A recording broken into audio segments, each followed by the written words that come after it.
Dito tayo ngayon sa Summit Ridge Hotel, Tagaytay. Kung OFW ka or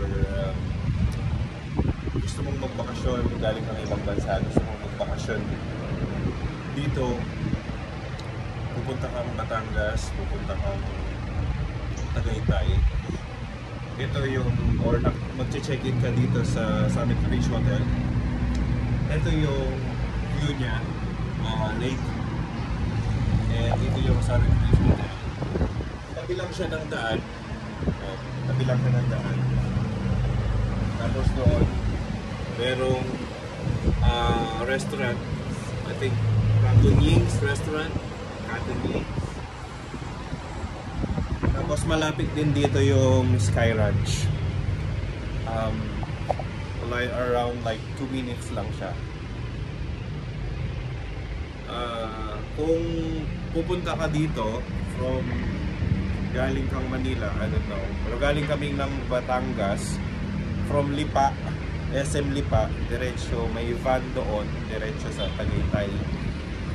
Or meron from Lipa to Calamba and then to Tagaytay. Yung supposedly yung talagang biyahe is about right about 1 hour and a half. Pero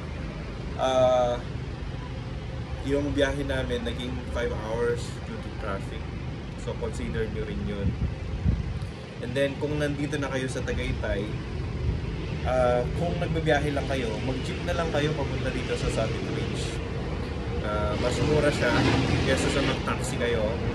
Yung mga drivers, advice din nila kami na mag-jeep na lang kaysa taxi.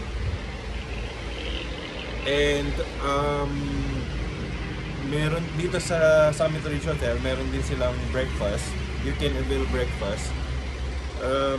650 pesos per head. I suggest lumabas na lang kayo, maghanap kayo ng breakfast. Pero doon kami nag-breakfast sa baba. Doon sa try lang namin. I think hindi masyadong masarap.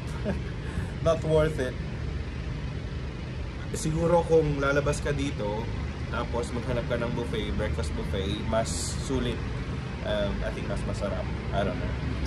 Pero that's my suggestion. And mamaya pupunta kami ng Tagaytay Picnic Grove.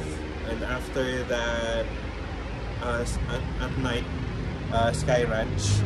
I think mas maganda doon paggabi, kaya doon kami pupunta. So yun, kung Pilipino ka or you're a foreigner and then you're gonna check in here at Summit Ridge Hotel, kung nagbabiyahe ka lang, yun yung suggestion ko. Pagdating mo dito, mag-jeep ka na lang kasi tabi lang talaga siya ng daan. Ayan o, tabi lang siya ng daan. And then doon banda, merong Robinson's Supermarket. So kahit wala kang damit o something, I don't know, maybe yun, groceries, hindi pa kami nakapasyal, pero yun, merong Robinson's Supermarket dito malapit. So yun, sana makatulong to. Kung nakatulong to, please like and subscribe.